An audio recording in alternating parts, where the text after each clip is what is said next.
Deuteronomy chapter 16 through 20. Let me recheck. Yep, we're recording. Okay. The Passover reviewed. Chapter 16. Observe the month of Abib by keeping the Passover to the Lord your God, for in the month of Abib the Lord your God brought you out of Egypt by night. You shall offer the Passover sacrifice to the Lord your God from the flock and the herd at the place that the Lord will choose as a dwelling for his name. You must not eat with it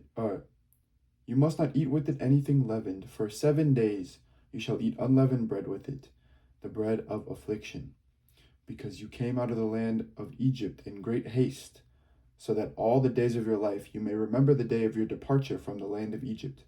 No leaven shall be seen with you in all your territory for 7 days, and none of the meat of what you slaughter on the evening of the first day shall remain until morning.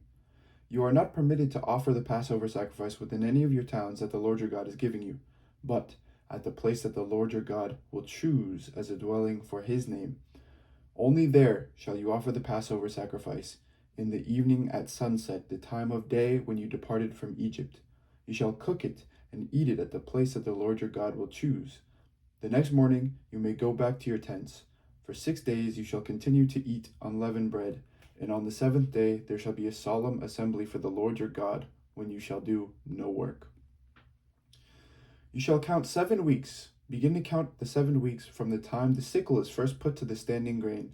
Then you shall keep the festival of weeks to the Lord your God, contributing a freewill offering in proportion to the blessing that you have received from the Lord your God.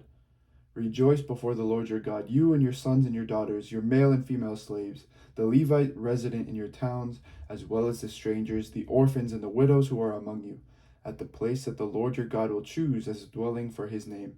Remember that you were a slave in Egypt, and diligently observe these statutes. You shall keep the festival of booths for 7 days, when you have gathered in the produce from your threshing floor and your winepress. Rejoice during your festival, you and your sons and your daughters, your male and female slaves, as well as the Levites, the strangers, the orphans, and the widows resident in your towns. For 7 days you shall keep the festival to the Lord your God at the place that the Lord will choose, for the Lord your God will bless you in all your produce and in all your undertakings, and you shall surely celebrate. 3 times a year all your males shall appear before the Lord your God at the place that he will choose, at the festival of unleavened bread, at the festival of weeks, and at the festival of booths. They shall not appear before the Lord empty-handed.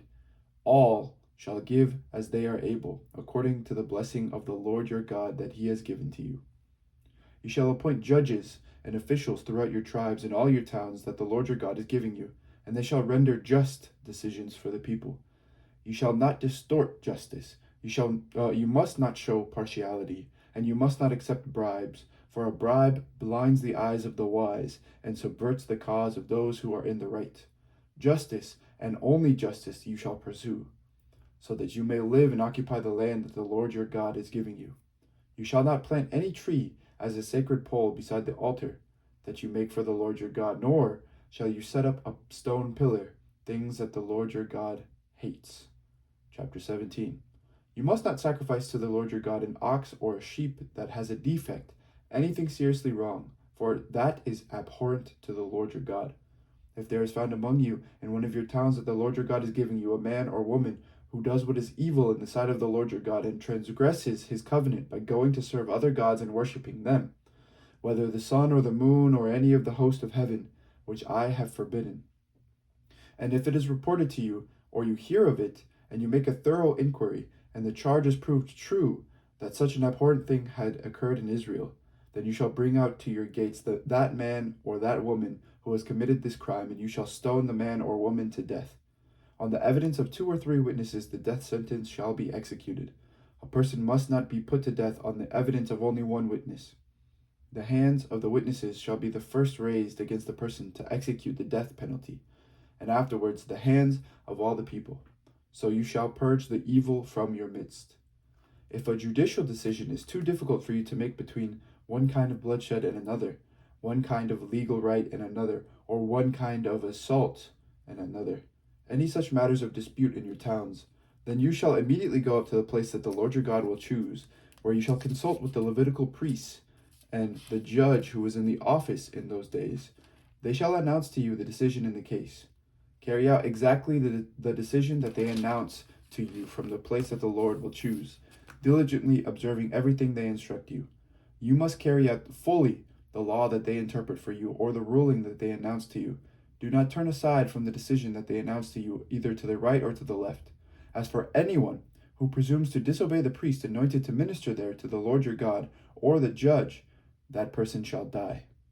So you shall purge that evil from Israel. All the people will hear and be afraid, and will not act presumptuously again. When you have come into the land, and the Lord your God is giving you. Wait, what? When you come into the land that, okay, why did I read and? Anyway, that the Lord your God is giving you, and have taken possession of it, and settled in it, and you say, I will set a king over me, like all the nations that are around me. You may indeed set over you a king whom the Lord your God will choose. One of your own community you may set as king over you. You are not permitted to put a foreigner over you, who is not of your own community. Even so, he must not acquire many horses for himself, or return the people to Egypt in order to acquire more horses, since the Lord has said to you, you must never return that way again. And he must not acquire many wives for himself, or else his heart will turn away. Also silver and gold he must not acquire in great quantity for himself. When he has taken the throne of his kingdom, he shall have a copy of this law written for him in the presence of the Levitical priests.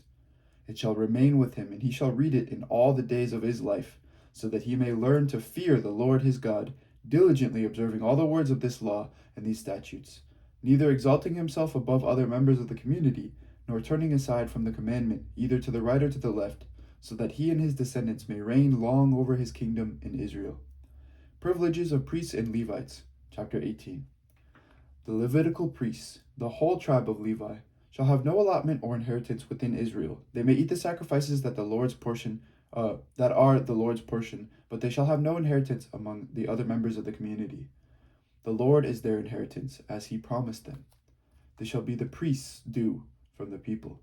From those offering a sacrifice, whether an ox or a sheep, they shall give to the priest the shoulder, the 2 jewels, and the stomach. The first fruits of your grain, your wine, and your oil, as well as the first of the fleece of your sheep, you shall give him. For the Lord your God has chosen Levi out of all your tribes to stand and minister in the name of the Lord, him and his sons for all time. If a Levite leaves any of your towns, from wherever he has been residing in Israel, and comes to the place that the Lord will choose, and he may come whenever he wishes, then he may minister in the name of the Lord his God. Like all his fellow Levites, who stand to minister there before the Lord, they shall have equal portions to eat, even though they have income from the sale of family possessions. When you come into the land that the Lord your God is giving you, you must not learn to imitate the abhorrent practices of those nations. No one shall be found among you who makes a son or daughter pass through fire, or who practices divination, or is a soothsayer, or an augur, or a sorcerer, or one who casts spells, or who consults ghosts or spirits, or who seeks oracles from the dead. Whoever does these things is abhorrent to the Lord. It is because of such abhorrent practices that the Lord your God is driving them out before you. You must remain completely loyal to the Lord your God. Although these nations that you are about to dispossess do give heed to soothsayers and diviners, as for you, the Lord your God does not permit you to do so. The Lord your God will raise up for you a prophet like me from among your own people. You shall heed such a prophet. This is what you requested of the Lord your God at Horeb on the day of assembly, when you said, If I hear the voice of the Lord my God any more, or ever again see this great fire, I will die. Then the Lord replied to me, They are right in what they have said. I will raise up for them a prophet like you from among their own people. I will put my words in the mouth of the prophet, who shall speak to them everything that I command. Anyone who does not heed the words that the prophet shall speak in my name, I myself will hold accountable. But any prophet who speaks in the name of other gods, or who presumes to speak in my name a word that I have not commanded the prophet to speak, that prophet shall die. You may say to yourself, How can we recognize a word that the Lord has not spoken? If a prophet speaks in the name of the Lord, but the thing does not take place or prove true, it is a word that the Lord has not spoken. The prophet has spoken it presumptuously. Do not be frightened by it. Laws concerning the cities of refuge, chapter 19. When the Lord your God has cut off the nations whose land the Lord your God is giving you, and you have dispossessed them, and settled in their towns and in their houses, You shall set apart 3 cities in the land that the Lord your God is giving you to possess. You shall calculate the distances and divide into 3 regions the land that the Lord your God gives you as a possession, so that any homicide can flee to one of them. Now this is the case of a homicide who might flee there and live. That is, someone who has killed another person unintentionally, when the two had not been at enmity before. Suppose someone goes into the forest with another to cut wood, and when one of them swings the axe to cut down a tree, the head slips from the handle and strikes the other person, who then dies.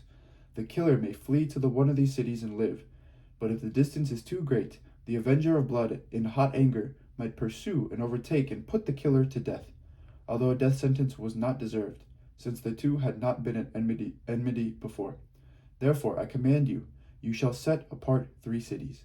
If the Lord your God enlarges your territory as he swore to your ancestors, and he will give you all this land that he has promised your ancestors to give you, provided you diligently observe this entire commandment that I command you today, by loving the Lord your God and walking always in his ways, then you shall add 3 more cities to these 3, so that the blood of an innocent person may not be shed in the land that the Lord your God is giving you as an inheritance, thereby bringing blood guilt upon you.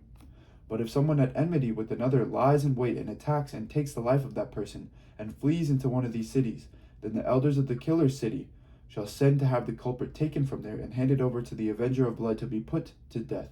Show no pity. You shall purge the guilt of innocent blood from Israel, so that it may go well with you. You must not move your neighbor's boundary marker, set up by former generations, on the property that will be allotted to you in the land that the Lord your God is giving you to possess. A single witness shall not suffice to convict a person of any crime or wrongdoing in connection with any offense that might be committed. Only on the evidence of 2 or 3 witnesses shall a charge be sustained. If a malicious witness comes forward to accuse someone of wrongdoing, then both parties to the dispute shall appear before the Lord, before the priests and the judges who are in the office in those days, and the judges shall make a thorough inquiry. If the witness is a false witness, having testified falsely against another, then you shall do to the false witness just as the false witness had meant to do to the other. So you shall purge the evil from your midst. The rest shall hear and be afraid, and a crime such as this shall never again be committed among you. Show no pity, life for life, eye for eye, tooth for tooth, hand for hand, foot for foot. Rules of Warfare, Chapter 20. When you go out to war against your enemies and see horses and chariots, an army larger than your own, you shall not be afraid of them, for the Lord your God is with you, who brought you up from the land of Egypt. Before you engage in battle, the priest shall come forward and speak to the troops, and shall say to them, Hear, O Israel, today you are drawing near to do battle against your enemies. Do not lose heart or be afraid or panic or be in dread of them, for it is the Lord your God who goes with you to fight for you against your enemies, to give you victory. Then the officials shall address the troops, saying, Has anyone built a new house but not dedicated it? He should go back to his house, or he might die in the battle and another dedicated. Has anyone planted a vineyard but not yet enjoyed its fruit? He should go back to his house, or he might die in the battle and another be the first to enjoy its fruit. Has anyone become engaged to a woman but not yet married her? He should go back to his house, or he might die in the battle and another marry her. The officials shall continue to address the troops, saying, Is anyone afraid or disheartened? He should go back to his house, or he might cause the heart of his comrades to fail like his own. When the officials have finished addressing the troops, then the commander shall take charge of them. When you draw near to a town to fight against it, offer it terms of peace. If it accepts your terms of peace and surrenders to you, then all the people in it shall serve you in forced labor. If it does not submit to you peacefully, but makes war against you, then you shall besiege it. And when the Lord your God gives it into your hand, you shall put all its males to the sword. You may, however, take as booty the women, the children, livestock, and everything else in the town, all its spoil. You may enjoy the spoil of your enemies, which the Lord your God has given you. Thus, you shall treat all the towns that are very far from you, which are not towns of the nations here. But, as for the towns of these peoples that the Lord your God is giving you as an inheritance, you must not let anything that breathes remain alive.